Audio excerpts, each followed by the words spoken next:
All right, welcome to Going Deep. Brandon Angelo, Matt Waldman. Well, Good times. yes, You sir. decided today, hey man, let's do a Q&A. That was good last time, and we got a number of good questions, a number surrounding the Bears, but other topics as well, breakout Right. players, things like that. So, Yeah. yeah, let's get it rolling. So, I guess the first thought that seems to be pervasive, Craig asked us this one, and then we got a couple one from some others. Jeff asked one that's basically about the Bears. So first, we're going to start, I guess, with what are our thoughts on Burden and Loveland, and we can combine it with how are we feeling about Burden now with the comments about Ben Johnson talking about effort when the ball isn't coming your way, and it seems to be directed at DJ Moore for pouting. Um, Oh, I mean, I think in general, what we have to look at, like zooming out with Ben Johnson's offense, is how Caleb's progressing. Because that's the number one thing that matters, right? yeah. How is the quarterback progressing? Young quarterback, year one of a new system. And I'd say he's the least of their worries. I think in week two, if you watch the tape, he's played more on time. He was playing progression based football. This wasn't your college Caleb just winging it and playground, whatever flies. But what I will say is the DJ Moore stuff is really interesting to me because last year you looked at DJ Moore and he had a much higher first read share than Odunze, almost double, right? So we're looking this year. Odunze's first read share is 33%. Last year was 19%. Odunze last year was only in two wide receiver sets 31% of the time. And this year is in two wide receiver sets 90% of the time. Week two against the Lions, he played 100% of the snaps. So that's kind of telling the where Ben Johnson saw the effort with DJ Moore early on and said, you know what, we're going to give the bulk of the work, the meaningful work, to Rhamondre, which when you watch them both play, makes a lot of sense, right? I think Odunze is the only one of the two that's a true three-level option, right? Yeah. And can win above the rim, can block, and gives effort. That's the one thing Ben Johnson preaches. And you kind of go back and look at Jamison Williams early in his career as a Lion, and he didn't see the field because of that very reason. He didn't give enough effort, right? It wasn't down to down details.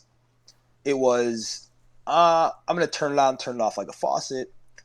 And he sees that, and that's a trickle down effect to the young players. And that's going to be the big question mark now is Burden going to get to play Moore's position, right? And steal his role? Because I think Zaccheaus is safe because he's a vet. Like, he's really reliable.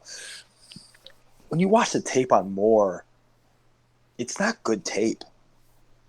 Like, it's just the laziness, like in and out of routes. He's not showing effort off, like outside of he's handling the ball. So that's the stuff that's really interesting to me. I think Caleb in general is playing really well. The Bears are like top 8 in the league in explosive pass play rate, which is awesome through 2 weeks. The defense is atrocious.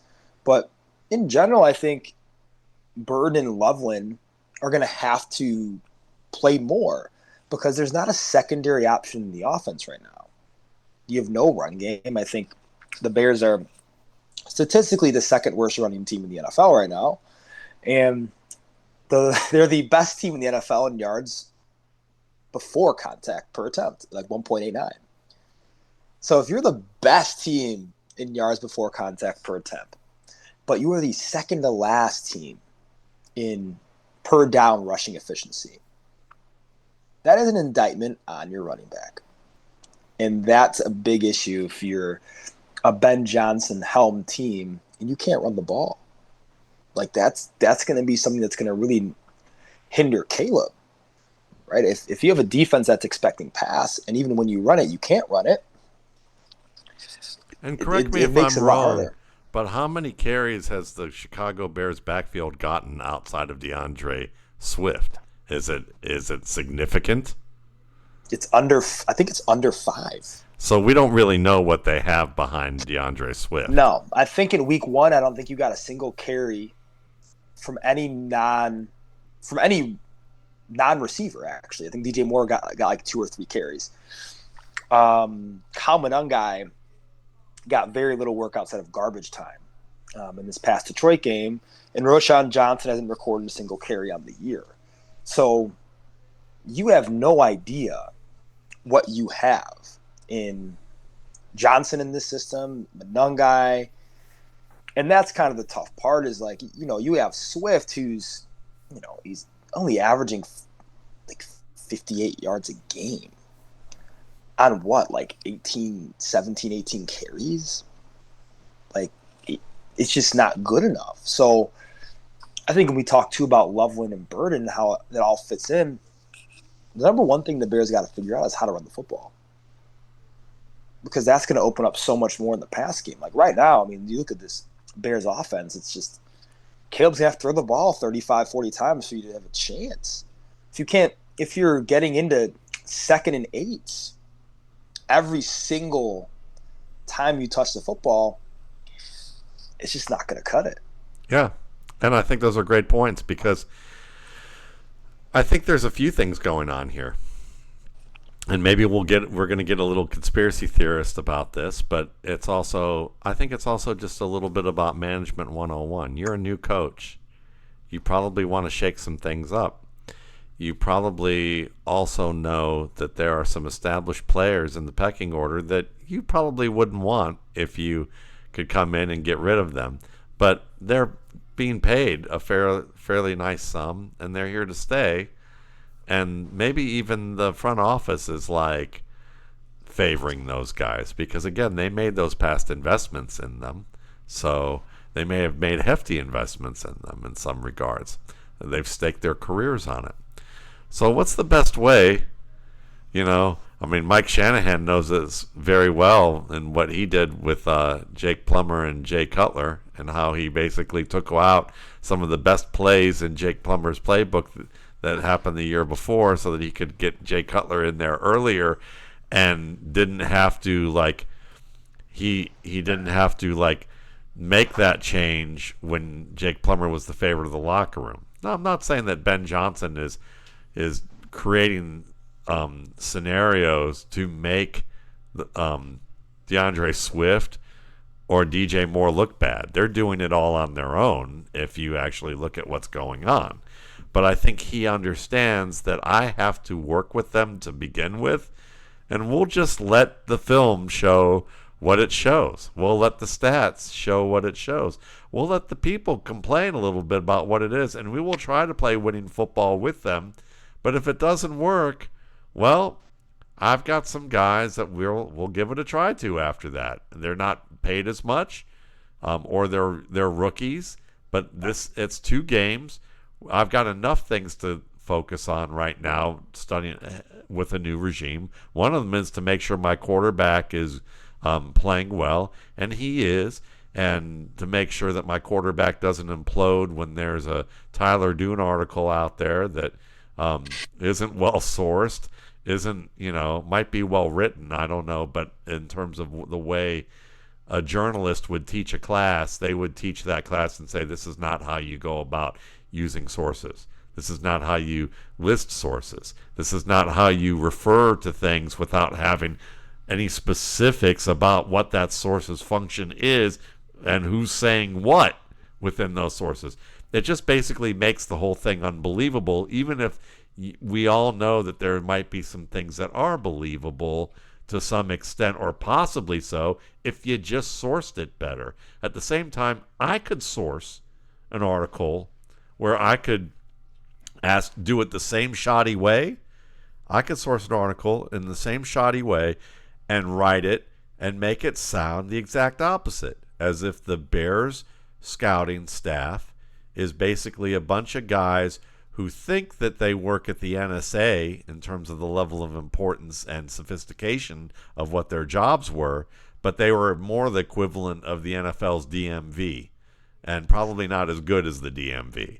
And that they were total church lady teetotalers about character, to the extent that they were not being cautious or conservative about character. They were actually overemphasizing the wrong things, and maybe even slapdash and stereotypical about some of the ways that they assess stuff, and they missed on player after player after player, and maybe that's why they're gone. Maybe the coaches were not all that good at what they were supposed to be doing in their roles, and maybe that's why they're gone. And maybe we could, and I bet I could find enough sources that I could, especially if I didn't have to identify anything really about them, to do that. So that aside, you look at DJ Moore, who last year protested on Matt Harmon's show about his route running, and said that was just a bunch of people on the internet and on Twitter talking. Well, look, I was one of them. DJ Moore, you're like a fantastic ball carrier. And with the routes that you ran at Carolina, you were skilled at a lot of routes in Carolina, like the dig route and working crossers, and you got better with your fade routes. You showed ability to get positioning well. You really improved from being just an athlete who could carry the hell out of a football back in the day in college to becoming a much more technically sound receiver in a flanker position. But you were all over the place last year. There were people that were telling me who would know as well, who were like, the guy's like a box of chocolates as a route runner. You don't know where he was going to wind up. And lo and behold, 2 weeks ago against Minnesota, Caleb Williams throws that ball, and at first everybody in the public is like, DJ Moore had his hand up, and Caleb sprayed it. And then the quarterback fraternity came in, and Ryan Fitzpatrick was like, no, this drives me crazy when receivers do this. When you're trying to throw and you have to change your throw mid-route because you inexplicably changed your route. Declan Doyle, the Bears offensive coordinator, actually came out, that the beat writers asked him the question, hey, like, what happened on that route when DJ threw his hand up and it looked like Caleb dismissed him? He's like, I'll be honest, he had an outcut. Like, he wasn't supposed to be there. And he threw his hand up way too late. Caleb couldn't see it. Yeah. He's like, we teach him to, in the first few steps of their drop, throw it up. Then you can make an adjustment. But Caleb's 4 or 5 into his drop. Like, he throwing the hand up. DJ Moore is just kind of going off script, and you just lost the down because of it. Yep. But yeah, it's pretty damning when the coach, Ben Johnson, the day after the Detroit game, basically goes, yeah, we're going to have to see you practice hard on offense. Yeah. Who's going to earn snaps and targets. Yeah. And everybody knows who that's directed to. And people are like, oh, DeAndre Swift. I'll say this about DeAndre Swift. He plays hard, just does not play well. Yeah, he's an effort guy. Effort is good. Just there's ups, and I've said this since his time in Georgia. If he can't fix the internal clock, if he can't fix the down-to-down management, he's not an every down back. No. But then DJ Moore is just inexplicably going off script, and this is a timing-based offense. Here's the thing. He could do that with Justin Fields. He could do that because you know what happened? There was no one else to throw the ball to. Right. So as DJ, get open, take your time, right? If it's a sail route and you see something vertical, all right, let's just press vertical and get that done. Not in Ben Johnson's system. No. The ball's supposed to go where the ball's supposed to go. How many steps he's taking his hits, he's letting that thing rip. Ben Johnson is building a regime. He's building a system. Yeah. He's not just saying, let's go out there and try and win a game. Correct. Or try to compete. He's trying to win a city. He's trying to create a completely new culture so that all this stuff will be easier moving forward. If someone gets hurt, like the quarterback, you can put Taysom Bagent in there and still have a good timing offense and let him rip. If you need to draft a player because an unexpected thing happens, you can replace him, put him in there, and the team will move forward well enough, at least short term, that you can still be competitive and that and you can last that way.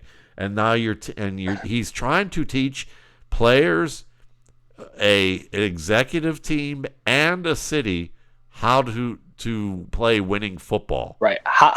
What does winning look like from a cultural perspective? Yes. And I think that is the biggest thing that I've learned in the last 2 weeks of watching the Bears, the team to Ben Johnson. I'm a big fan of Ben's. Me too. I loved him in Detroit. I thought he's extremely transparent, fair, and very honest about what needs to be done. And I think that's so refreshing in a way that it shouldn't be, because this is I think the most lucrative team in the NFL in terms of cost, right? The Chicago Bears, right? If you were to buy them, and this hasn't been done since Ditka, really. It's just pure transparency. What we're getting is not good enough, so we got to fix it. And the issue starts with, I think, Ryan Poles, the Bears general manager, was he brought in player after player that fits the archetypical height, weight, speed. That was the thing. They fired their analytics guy because Ben Johnson basically fired their analytics guy and said, I don't want this guy here. Ryan Poles knew that guy was gone. But Poles brought that guy in because Poles is about height, weight, speed, right? Well, he's an offensive lineman. That's that's how they were judged. How many draft picks has Poles missed on because of that? Oh, okay. Chase Claypool. They traded for Chase Claypool. An early second-round pick for Chase Claypool. Velus Jones Jr. Third-round pick, Velus Jones Jr. Yeah. They just drafted Torrey Taylor, a fourth-round punter, over Bucky Irving because Bucky's metrics aren't good enough. They decided the first move of free agency 2 years ago was going to be, I'm going to go get DeAndre Swift. Reason being, Saquon Barkley wants $2 million a year more. I don't want to give that to him. I can work with DeAndre. Good player. Wrong. He just fits he just fits the mold of what Ryan Poles wants to build in the football team. To him, it was like building a basketball team, right? But that's not how it works. No. We can't take height, weight, speed and make those guys your best players. Love DJ Moore, gave him $81 million guaranteed because he's great with the ball in his hands. But what happens now is we get Ben Johnson creating a culture, a system, an environment where players will thrive on being technically efficient, being in the right spot at the right time. I don't give a rat's ass if you're the most talented player in the room, if you're in the right spot at the right time, if you show great rapport with the quarterback, if you show great character, you're going to have a place on this football team, right? The Lions thrived on that, right? Amon-Ra St. Brown, not the most talented guy in the world, but man, right spot, right time, great body language with the quarterback, extremely friendly pass catcher. Ben Johnson's going to get him the ball. Knuckles, right? David Montgomery, a height, weight, speed who didn't fit Poles' program. Correct. So he's like, no, I don't want Knuckles anymore. See you later. Well, Knuckles is arguably the best running back the Bears have had since I don't know. And that's kind of the issue. Is you have a culture. That's why the Bears are as bad as they are. You have a culture of guys who are height, weight, speed, who cannot play the brand of football it takes to win games. And let me ask you this. Now that we circle back to this Tyler Dune article, and again, this is all speculation. At least I'm going to say that. Sure. You know, who are the guys most likely to get fired by a new GM? The scouts. 100%. You bring in a whole new department. Who's mostly likely to stay very close to the coattails of the scout and do their job and have the GM's views, and that's the scouts. So, yeah, suddenly now we hear all this stuff about Caleb, and the scouts who are online, who are former Bear scouts, who were connected to that type of room and are connected to those guys still probably, and share a lot of what they share online because they know those guys. Those are their buddies. Yeah. Yeah. Probably hated Caleb Williams too. Probably see things in their kind of church lady sort of way. That's that's the way that we're that I could write an article and source it shittily just like Tyler Doon did and go from there. Yeah, and I'm not even a Bears fan. I mean, that was a tough piece to read because more so from the fact that a majority, I would say 95% of the sources were people that were no longer in building and got fired. Yeah, they're not gonna have the greatest words to say, right? And so that's like the rhetoric surrounding Caleb Williams is really odd to me because from all accounts, Ben Johnson has been really transparent about this. Even like Jalen Johnson has come out and said it too. He's been in the building now. Like Caleb Williams is acting like a professional. Yep. Like he's doing all the right things to take the steps to be the franchise quarterback. But that's all you need to hear, right? Like if he's taking those steps, and I'll be honest with you, he's played fine. He's been exactly what I've expected him to be at this point in the year. There has not been anything that I've seen that's like, oh my gosh, this is a glaring area of concern with Caleb. I thought he's been good.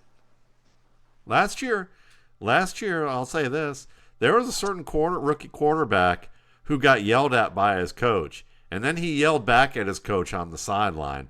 And if there weren't a bunch of players or analysts who have a fucking clue, the reporters didn't hear it from those guys, they'd probably be really making a controversy out of Bo Nix and what he did, instead of him being beloved for showing a little bit of spark and desire and ownership and the things that they characterize that to be. Sure. Or Baker Mayfield during his first couple years with new systems and all the new systems that he had to deal with. People were giving him excuses left and right. So I just think, So listen, I mean, at the end of the day, Luther Burden's going to get a shot. I think we will see that by mid-October at the latest. I think we're going to see a lot more of Colston Loveland once they figure out that they're going to they can use one or two different running backs or get a veteran off the schneid and put him in there to get a little bit tougher in the run game, and then they can go play action to their tight end. But this is an adjustment season. Rome Odunze looks good. Caleb's got a connection with him. Caleb's playing the way Ben Johnson wants him to fundamentally. It's better that he's doing that than going Justin Fields, and then they're competing in games even tighter, and maybe he's getting even bigger stats, and Ben's like, he's not going with the program, because at the end of the day, long term, Caleb Williams is going to be an all-pro quarterback if he follows this system. 100%. And I think that's the exact mantra that we need to be preaching, is the upward trajectory is there with Caleb Williams. Yeah. He's doing everything you want him to do from a structural standpoint. It just takes time and reps and practice and in live action. Like, that's the stuff I think people miss that. It's like this is basically Caleb's rookie year. Yeah. Right. There was no semblance of structure with Eberflus and Waldron and those guys, right? So this year is kind of the year for him to take the step of actually learning how to play the position. at the NFL level. And I thought he's done a good job the last couple of weeks. We'll see what transpires. But yeah, there's a big learning curve this year for all those guys. I think after the trade deadline, we're gonna see some names move, right? Like Montez Sweat hasn't done a single thing. Height, weight, speed guy, not good at playing the position, right? Can't rush the passer. He's a pass rusher that's getting paid top 12 money who can't rush the passer, right? So that's the stuff I think that's going to change. I think they brought in Loveland and Burden to change that because Burden plays hard. He's basically he's DJ Moore, but plays harder, more refined, and just has a higher ceiling. Yeah. And so that's, I think, what's going to be the big thing is that sort of culture, that junkyard dog type culture that Detroit hung its hat on. I think the Bears, that's kind of their next step of weeding out the guys that don't fit that. Yeah. And that's the speculation too is, did Ryan Poles really want to hire Ben Johnson after interviewing him and hearing what was probably going on in the interview? Or did Ryan Poles know that this is probably the end of his career in Chicago? It's my only shot. But I have to take him because if I turn this kid down, this Wonderkind down, and hire someone else, I'm gone even sooner. Sure. So this is going to be it's a nuanced thing that we're going to see here. But I mean, yeah, overall, I agree. Trajectories are up. I would keep an eye on Rashawn Johnson and Kyle Monangai because neither of them have done anything for us to make a judgment about the running game beyond DeAndre Swift. And Swift has to see probably a lighter role in a different role for this to work out. So, yeah. All right. So, moving forward, Daniel Jones. Our New Breed says, how much of Daniel Jones' resurgence can we give credit to himself or the scheme and the playmakers? It seems like with Warren, there is so much more friendly of a quarterback offense, 57% first read target rate. Jones still seems to lack the precision on the deep ball and still misses small layups. I'll start just for... Yeah, go for it. Listen, watching Tyler Warren... And I'll add this for Tyler Kraft as well. I was having a good conversation with Chad Ryder on a walk today at NFL.com. And, Chad and I agree that, like, there's the fantasy wild draftnik version of how people see certain tight ends. And then there's the realistic version of that. Chad loves Warren and Kraft. He was always big fans of both those guys because they do work at the line. They can block. You can get a complete tight end to a certain or close to a complete tight end with that. I love them too as players, but I don't love them when people say they are on the same terms as Kittle. They are not sure. George Kittle. George Kittle can line up against a defensive back and win a timing route one-on-one against tight man coverage. Neither of these guys will ever get accused of that. Both of these guys, when you see 57 first read target rate, what that also, it was bigger than that, 97. I can't read. 97% first read target rate is what it said. I don't know if that's true, but that's pretty high. I'd say like 40% is probably more accurate. Yeah. But either way, I think you're getting a high target. Warren's getting the bulk of the first read targets in the Colts offense. Yeah, for sure. And what that also tells you, when I looked at the film, is he is a high-end scheme player, meaning that matchup players are like George Kittle, where it's going. Sure. We don't care what route you run. We can let you run just about any route and against anybody. And we can count on you to get open or win the ball. That's what we see with you. These guys aren't that. These guys are the ones where you go, look, we're going to use trickery. We're going to use misdirection. We're going to use highly schemed plays where the effort is really to get that first read wide open so that you can catch the ball. And then you can do what you're really good at, which is running after the catch and rumbling through people. And when you look at both the Packers and the Colts, that's what happened with Warren. Right. A lot of Warren's routes were things like rollouts like with a boot where Warren works across a formation just before the snap. He takes on the flat linebacker who's also assigned to any type of boot action to that side. So he holds up the guy like he's blocking for a designed run, which is believable with an Indianapolis quarterback. And then just as the quarterback gets outside, or the timing is enough to know that the quarterback's going to be outside and draw that flat defender into him, he releases and makes himself open in the flat. Or they have a throw where two defenders key on Jonathan Taylor because he's in the same area as them, and that leaves Warren wide open on an intermediate route as they collapse on him. The only play I saw where I go, that was a good, he got covered by a cornerback later in the game, and he ran a pretty nice little speed turn to get a flat turn. He didn't have to break too far. He just turned and took 2 steps, and he got the separation, made the high point catch, did good work. But it was nice to see the snap on that one-on-one thing. But again, I'm not seeing Gronkowski Kittle type of one-on-one stuff from him. So when you see that, that tells you that they're benefiting from one read plays, from a lot of schemed up stuff, things that you can try once or twice. You're going to have to really heavily disguise. And if you don't, and you're not great at disguising, and few are, by week 5, week 6, week 7, a lot of these plays might not work.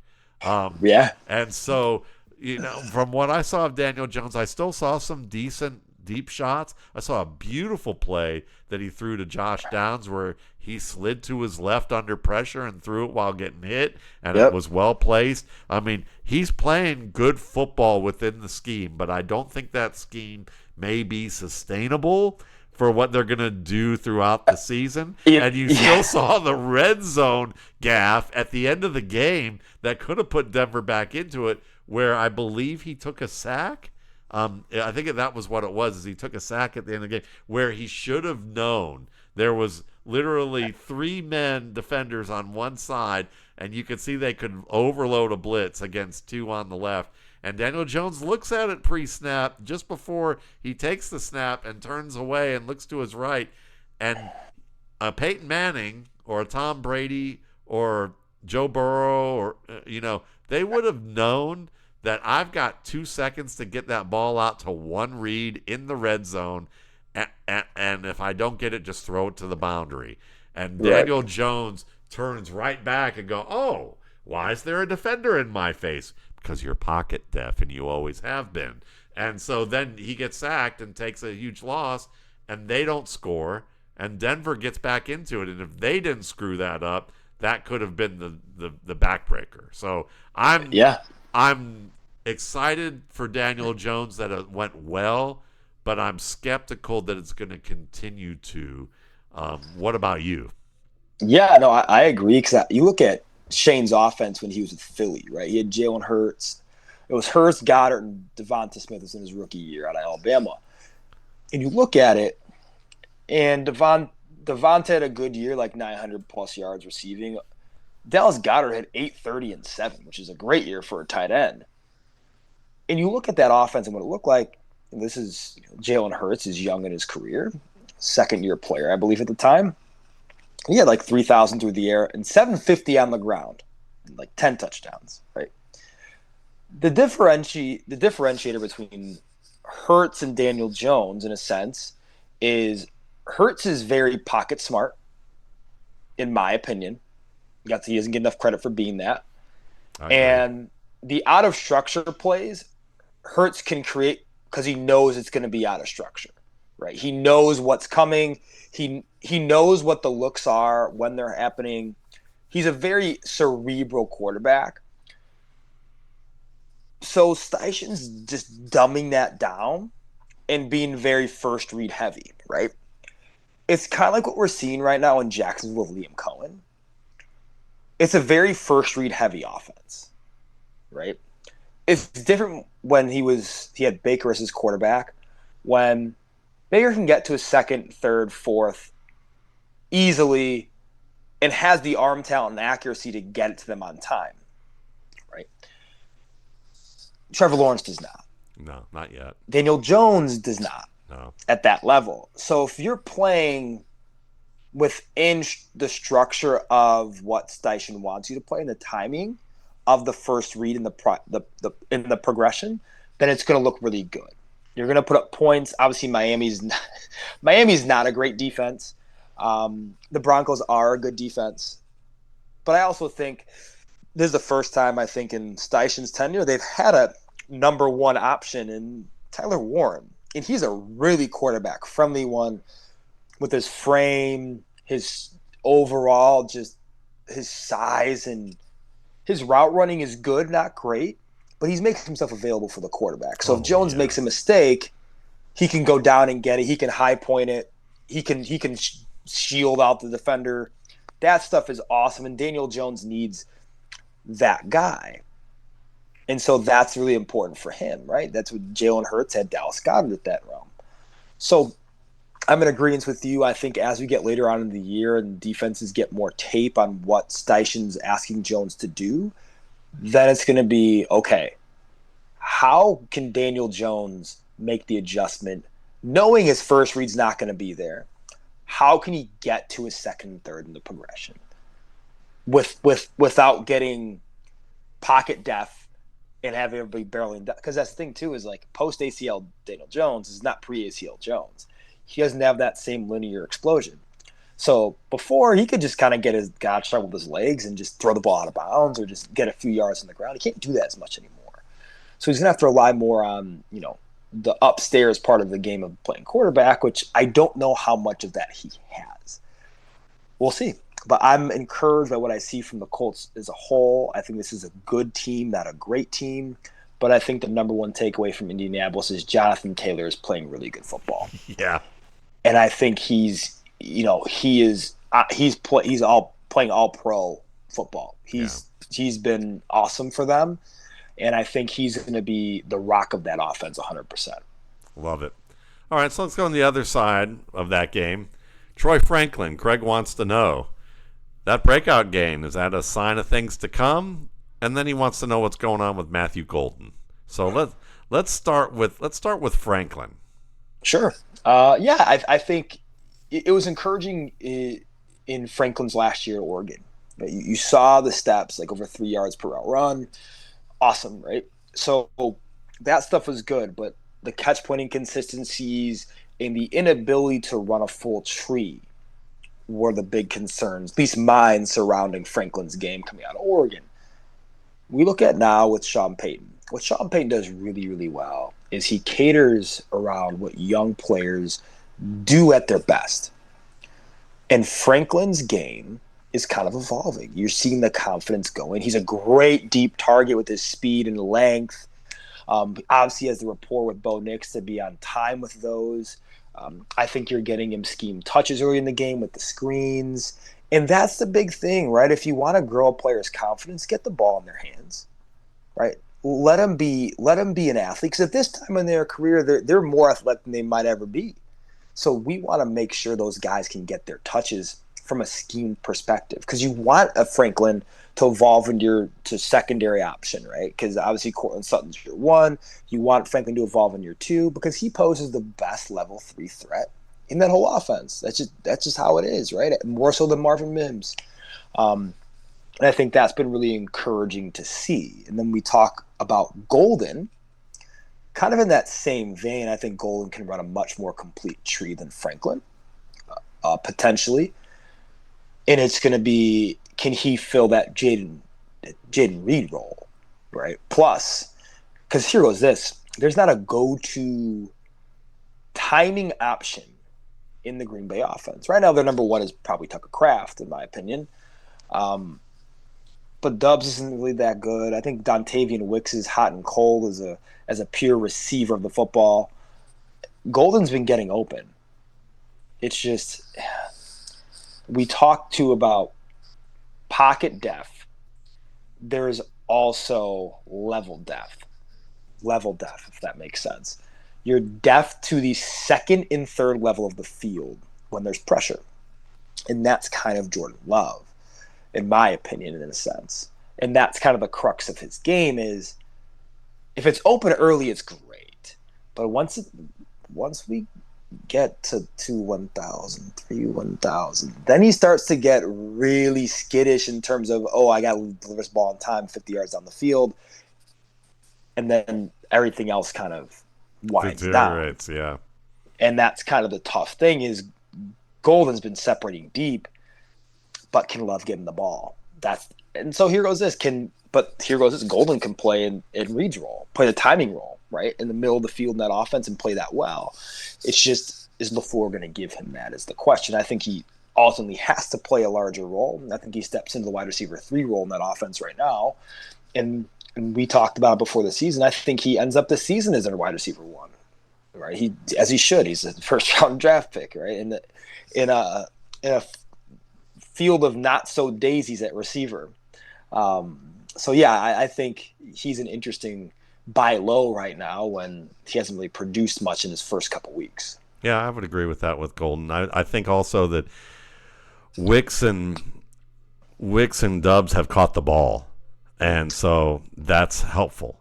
When you're catching the ball and you're getting wide open on out routes and your offense is winning on out routes and schemed routes up the seams to Kraft, and you're running the ball well, they don't have right. They're not being forced to do much more in their bag offensively than that. I mean, I hate to reduce their offense to that, but it is right now what they're doing, what they're trying to do works. And if everything you're doing works and you just stick with what's working best and it keeps working, that may eliminate some people out of your sphere at this point. Sure. And temporarily, I think that's what's happening. In terms of Franklin, I mean, I think everything you said there makes total sense. I mean, from what I watched, the schemed up plays were really good, and he does look connected and focused and confident. You know, Troy Franklin does, very much so. And I know that Cecil Lammey, who's, you know, a friend of the show and a radio show, talk show host on, you know, a football guy and you know, covers the Broncos daily and is very connected there, has always talked about Franklin being the guy they want to be the number 2 receiver in this offense. What I think is also happening are things that we probably can't talk about yet, but they're things that Franklin's effort, I think, has always been, intentions and effort have always been good. His ability and ceiling have always been strong. It's just been a matter of him finding ways to continue to go about his craft in a manner where he's going to get the best results without any steps backward from that. And that's about the best I can say from that, you know. And so, again, take it for what it is. It's from an observer who's talked to some people who coach these players and who know things about players that are sensitive. But that's about as far as I could go with it and say. And a lot of players deal with this stuff that we don't always know. So. Sure. So I would say that the fact that Franklin's had a steady drumbeat, and part of it is just maturation, but not in a Jermaine Burton immaturity way. I would talk more maturation and just being young and inexperienced with some things, and having to figure out, okay, this is where I am as a person. This is what's going on in my life. How do I best approach being a pro football player, knowing who I am and how I go about this in my life? You know, like, he doesn't have this as far as I know, but it would be like someone with dyslexia having to learn how they cope with things, or someone who isn't diagnosed with anything who just goes, I tend to be a highly organized person, and this particular way about doing things is highly unorganized to me. How do I figure out taking what I do well and what I don't cope with well and making this a consistent thing for me? So there's that. Golden, Golden, I'm with you. I think that's going to go well. So how much time do we have left here? So with where we're at, we're about 45 minutes in. You good? Yeah. Oh yeah. Okay. We can rip these. I think we have like 3, 4 more. Yeah. So let's do Jeff Mueller, friend of the show. He has a great question, and I have an answer I know that I'll say, but I think it's a fairly limited one. Um, but I would love to hear if you have anything different to say. We're starting to see more metrics used for running backs, such as RYOE, YACO per attempt, MTF/A, and more. Now obviously what that means is all those things you can tell by my reciting of the question that I fucking don't know what any of those are. I probably have heard them. Rushing yards over expectation. I know. I Yeah. do know Yeah, that. sure, Yeah. sure, sure. Yards per, So I hope. I know or something, but I just thought I'd do the shtick. So, No, it's funny. which metrics tend to be the most sticky in terms of year-to-year production and growth, and which metrics tend to be overanalyzed or over-relied upon? Yeah. Where do you think he just wants to know what do you think is going to help us understand which running backs excel versus those that struggle in terms of their processing, their movement For sure. translation, all the things we talk about on film. Yeah, for sure. I love the old man shtick from you. That's great. I had to show no, that I get I like could the be. younger guy, like very analytical shtick. This is great. I'll be honest. I think there's two that I think they're really impactful. Well, three because one's compiled. You look first the offensive line. So you look at yards before contact per attempt, and then I look at where does the running back kind of look from like a efficiency per touch perspective? So let's look at DeAndre Swift, very inverse. Number 1 or number 2 in yards before contact offensive line, number 31, 32 in terms of, efficiency per rush attempt, right? That's kind of where you want to look at it because you're going to get a lot of teams and a lot of players early in their career, like Saquon Barkley, right? Where it's, you are 28th or 29th with the New York Giants in yards before contact per attempt. But you're averaging like 4.7 yards per carry, 4.6 yards per carry. So that's pretty damn good. So that's kind of where Making you have to lemonade look at out of it. lemons. Correct. So it's like that's kind of where you look at it of, because really you want to be at expectation from where the offensive line is or above, right? You don't want to be below expectation. And so that's kind of the big thing. Like you looked at Amari and Hampton versus, when he was playing this past week versus the Raiders. And it's tough because you look at the two running backs and one is more efficient than the other. Does that mean that Najee Harris is a better player than Hampton is? No, it just means the process coupling, the timing and everything isn't there yet with Hampton. It's not even there with Genty yet, right? It takes a lot of time. But also you got to look at the offensive line and say, all right, on a down-to-down basis, how efficiently is the line blocking? That's my one. My second one is going to be missed tackles forced or missed tackles, yards created, really, because that's a big one. I think you look at missed tackles forced. I think the biggest reason is you look at NFL offensive coordinators, you look at NFL coaches. What will get you a second contract is doing something that the other guy can't do. And missed tackles force is the king of that. Look at DeAndre Swift. He has gotten contract after contract, right? Third contract right now. Terrible player in terms of schematically just being on schedule, down to down efficiency, not good, but he can make people miss in space. So coaches think that means I can make the player play on schedule. Sometimes that's the case. Like we saw the Bears Dave Montgomery versus Lions Dave Montgomery are two different Dave Montgomerys.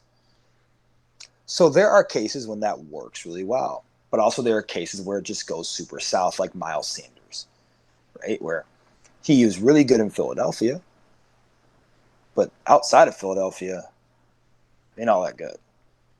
So that's kind of the tough part. I think that's a great answer. I also think that it does kind of lead into my answer a little bit too, which is what you just outlined is that what I've kind of been saying about running backs for a while now. There is no position in the NFL where you have where you have a type that ranges from a guy the size of a cornerback or smaller to a guy who's about the size of a defensive end and a 3-4. And so so when you look at certain things, how Dalvin Cook ran was very different than how Saquon Barkley ran. But there was a time that Dalvin Cook was a much more productive runner than Saquon Barkley, or as productive, or someone that you could put in the same tier. Derrick Henry, there are so many people I've talked to early on in his career were like, all he does is lean forward and get 4 yards. I mean, he's not that skilled. He's just big. But then when you look at his game, you realize it's much different than that.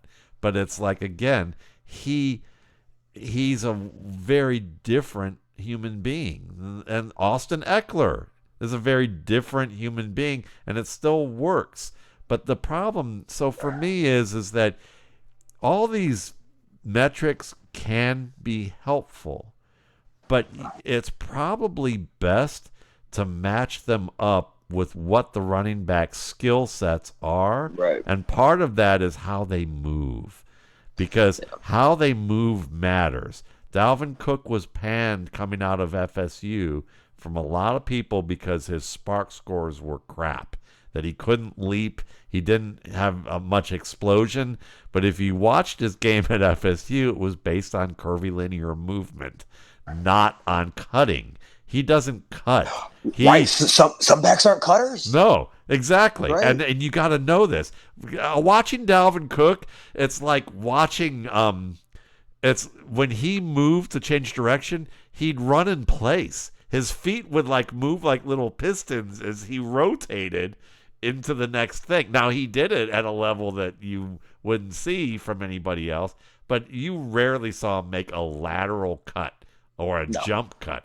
The Adrian Peterson, on the other hand, you'd watch him, and at 30 whatever years old he was with the Detroit Lions, he's still jumping 3 yards forward and then making a jump cut 2 yards to the outside, and you're going, first of all, Kenyon Drake tried doing that, and his head went up the ass of like one of the linemen and nearly couldn't get it out. And he was still trying to do it for much of his career. Adrian Peterson's in his late 30s or in his early 30s and still getting away with this and doing it well enough to be productive at times at that age. Or Frank Gore, who would never, two ACL tears, would never be mistaken at the end of his career for Anthony McFarland, and he still is making lemons out of lemonade in ways that none of these guys could do. Right, so for sure. The point is that, yes, I think all these things are helpful, but I don't think any of them are sticky unless you can do a little bit of front-end analysis to understand the type of player. Yeah, I think you got to start combining different things. I think number one's the offensive line in the NFL. Yes. Right? Like, you can be as talented as Saquon Barkley and, you're still not going to be down-to-down efficient. Doesn't matter. Look what happened with him at – I mean, listen, I saw some scouting reports with him that were sent to the NFL after his tenure, before his tenure with the Eagles, maybe a year after his ACL tear, and they were like, he's a good. You might as well think they were talking about DeAndre Swift to an extent, because they were, he's a good space back. He can catch the ball. He's problematic bouncing some plays outside, things like that. Things I've noticed with him too. But yeah, you put him on the Philadelphia Eagles, you put him on a great team, and you're going to see some crazy stuff. 100%. Meanwhile, Nick Chubb, who shouldn't even be playing with the injuries that he's had. We watched him against the Houston line that can't block for the most part, but when they do get an opening, he's taking advantage of it. Sure. So you look at that. I mean, it's just it's that kind of stuff. So we could probably have a whole hour devoted to this particular question. 100%. It's a great question. It's a great question. It really is. All right. So Wizard of Eyes, my man who basically appreciated that my dad probably diagnosed a high FEMA for Najee Harris. Because he's an optometrist himself. our Wizard of Eyes. What do you think the chances of Tyreek's shipping himself out of Miami is? And what does that allow Malik Washington to evolve to if Hill's traded? Could Washington be a fantasy contributor this year? Oh, I think the chances are actually fairly good that Tyreek Hill doesn't end his season in Miami Dolphin. Because I don't think there's a way they can win on Thursday night. They play the Bills tomorrow.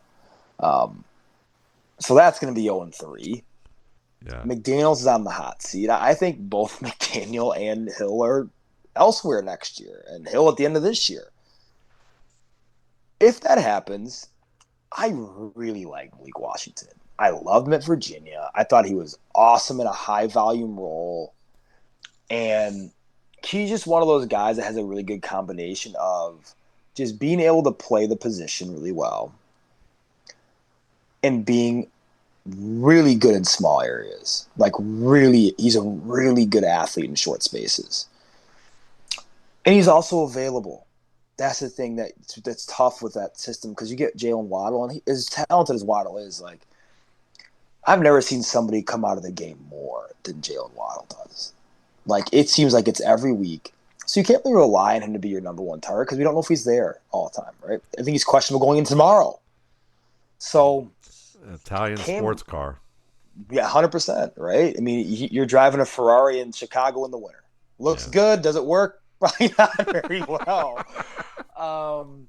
Will Malik Washington be a fantasy contributor? I think you can point to potentially because the Miami Dolphins defense is not very good and their run game, their offensive line, not very good. So you're going to have to rely on Tua to find extensions of that run game, and that probably means more Malik Washington and more Devon Achane out of the backfield. So I think the answer is if Hill gets shipped out, absolutely. I think you're, at that point, you're just trying to look and see what semblance of a roster you want to keep on for the next regime. And Malik Washington's made enough plays, especially on return duties too. He's been great there. To warrant a deeper look into being someone who has a 18+% target share, which I think he could do well with. Love it. I'm not going to add any more because I think I agree with that 100%. I'm going to end with just two other off topic of anything you've noticed that jumps out after watching 2 weeks, and I'm going to ignore of Ben Johnson Bears would be great. From Adam, I think we covered the Bears pretty good, but Adam's question was anything significant that you notice jumps out, and you can add to it if you want, but I'm just going to add for the league because I've talked enough about the Bears. I know you're a fan, so That's cool. But I'm going to say people really want to bury Rhamondre Stevenson the way they wanted to bury James Conner years ago. But I think they're kind of in similar situations. They're both very at different points in their career. Rhamondre is a worker, and you can see that with him. They want him to lose weight, he loses weight. You want me to play at 270? He probably could do that too. But like he's worked his way gradually from being like this huge 250, power back to being at Oklahoma. Oklahoma, and he can catch, he can block, something that we've not seen Trevion Henderson do very well with right now. And he is a good lemonade type of making lemonades out of lemon runner who can keep the team in down and distance situations that they need. And Mike Vrabel, a defensive coach who understands how down and distance situations play to their advantage, is going to appreciate the game manager that Rhamondre Stevenson is. Even the route that was designed for Trevion Henderson ended up going to Rhamondre's. To Rhamondre's, and it wasn't like he looked bad catching it. So I think that, Rhamondre Stevenson might be a low-key, like, add-in buy in dynasty leagues if you can get him on the cheap, because he's not going to be in New England forever. And where he does wind up, I think they're going to realize they have something better there than what people thought. Absolutely. Yeah, I love that comment. And I think to echo that, I think it's going to be tough sledding for Henderson and Kyle Williams to get legitimate playing time week to week You might see it in spurts with Henderson, especially when they're down in particular. Like, if you're going in the second half, you're 14 down, like you might see Henderson more of in a space role, create some more explosives, right? But I think Vrabel's a guy too that he's a big make you earn it. Like he's big time. I was like that with AJ Brown, right? When Tennessee, and big make you earn it type guy, and that's a really big deal. Adam's question about Ben Johnson, but we covered that for the most part. But the biggest thing I've noticed with Ben Johnson's offense in the first couple weeks is just how on schedule it is.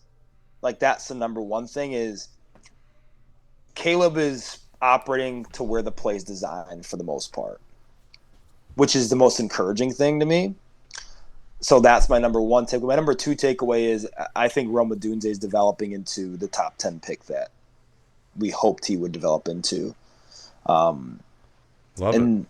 That's, I think, those are my two big ones. I love it. Yeah, my last big one would be Michael Penix. After watching 2 weeks of Michael Penix, it's good. I've got to say, I mean, I've said this before against the Tampa game. When you watch the Tampa game, he literally, they took away Bijan and keyed on him. And so they weren't running Bijan up the middle. Well, that's the first game plan that they had to throw into the ditch and just move on.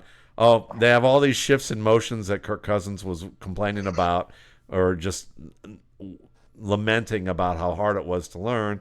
And Michael Penix in his second year is having to do the same offense against a Tampa team that decided, you know what, we're gonna play a lot of man-to-man and we're gonna blitz you for multiple points and we're gonna try and screw you guys up with all these motions and shifts and create penalties and pin you back, and then we're gonna pin your ears and come at you. And Michael Penix didn't make any mistakes. No delays of game. He was close, but no delays of game. He was on point with it. He found the open man, second or third read oftentimes, did it under pressure, took one sack. He had one batted pass that was nearly intercepted because it bounced off Vita Vea's head. That was it. And he brought them within basically a slightly inaccurate pass from being a touchdown, from being a go-ahead touchdown. And then you go from the fire, from basically into the fire with Brian Flores and his blitz-happy crew. And you saw what he did there.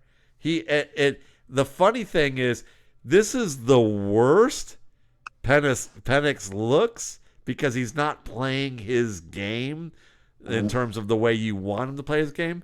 But the fact of the matter is he didn't let them take him out of his game.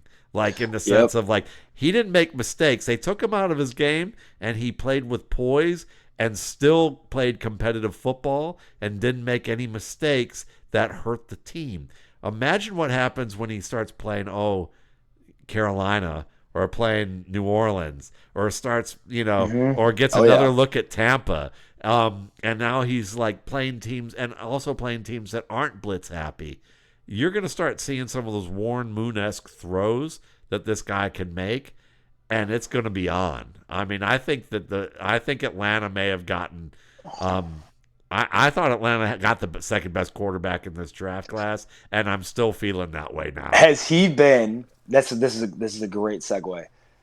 Has he been the best second-year quarterback so far to you through 2 weeks? Yes, but the problem with that question is, is that the way that we look at quarterbacks is their second year, so he's really still in his first year. Sure. Okay, I should phrase.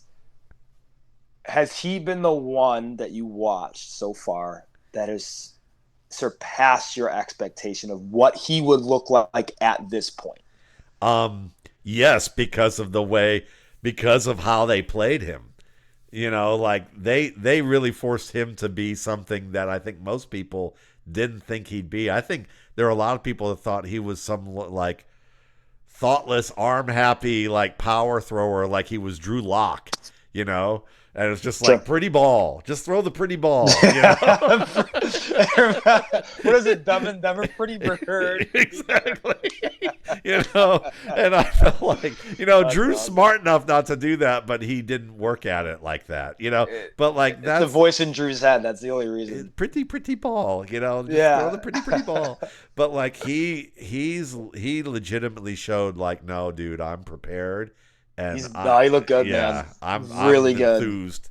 So we're Love enthused that we got all these great questions for this, and we appreciate you listening to us, and we're so glad that we've got folks who enjoy this podcast. You can find Brandon and myself on Twitter or X or whatever you call this thing. The thing where I get responses to my articles like, too long, didn't read. What's the Cliff Notes? And then I wrote, well, too short, didn't pay attention. But then but I did give them the Cliff Notes. There's some notes at the bottom of my stuff. I'm Brian Thomas. If you want to find that at Football Guys, got check. I did a 20 clip breakdown spanning from 3 years of games to show you probably don't want to panic about this, even if there's a little smoke to some of what he does, but it's not as bad as a fire as some people have raging about him. But yeah, Brandon, tell us what's going on with you and where they can find some stuff that they'd be interested in checking out. For sure, yeah. I'm just on Twitter and then on angelanalysis.com. I just typically make it subscription based, so people enjoy during the season. I just do bi-weekly newsletters. As we start moving on during the season, I like to do like rookie breakdowns kind of and just put them on the site and just kind of look at rookie and second year guys, like how they're evolving, what their roles look like. Be hitting the panic button on some dudes? Are we not? Buy like that type of stuff, and that stuff's just fun because for me too, like I'm a fantasy gamer like you are, so it's always good to kind of look at it through a deeper lens of, hey, how are these guys performing? What are areas they can still clean up? What are areas that we saw collegiately that were poor for them? Did those improve going into the first couple weeks of their NFL career? Like that sort of stuff during this time of year. Love doing it. And obviously, like you, I'm watching some college ball right now too, and looking at this 2026 rookie class and getting ready for that time of year as well. Yeah, it's fun. I watched some Robert Henry put some stuff out on Twitter last night. Love it. The UTSA runner, and was having a good time watching that dude. That was a lot of fun. So, cool. All right, folks, you guys take care, and we will see you in a couple weeks. All righty.